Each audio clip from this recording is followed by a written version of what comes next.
श्री रामनवमी निमित्त आज कोल्हापूर शहरात विविध धार्मिक कार्यक्रम पार पडले, तर सायंकाळी शोभायात्रा काढण्यात आली। सकल हिंदू समाज, विश्व हिंदू परिषद, बजरंग दल यांच्या वतीनं शिवाजी चौकातून काढण्यात आलेल्या शोभायात्रेमध्ये मर्दानी खेळांची प्रात्यक्षिकं सादर झाली, तर विद्युत रोषणाईसह ढोल ताशांच्या गजरात प्रभू श्रीरामांचा जयघोष करण्यात आला।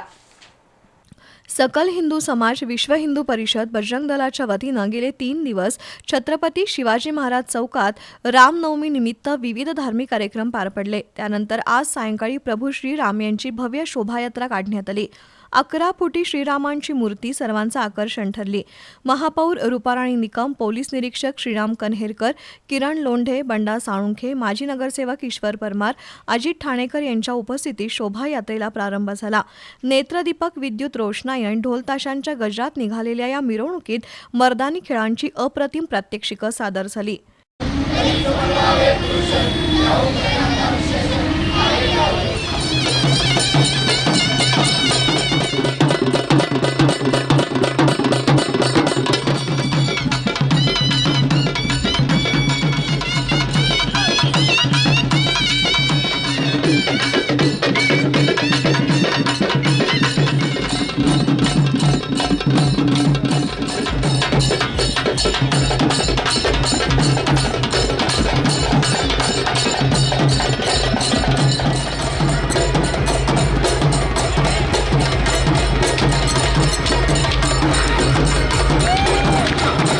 छत्रपती शिवाजी चौकातून निघालेल्या शोभायात्रेत विविध फलक हाती घेऊन शेकडो नागरिक आणि महिला सहभागी झाल्या होत्या।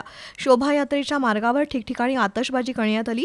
यावेळी किशोर घाटगे, गजानन तोडकर, विशाल शिराळकर यांच्यासह हिंदू कार्यकर्ते उपस्थित होते।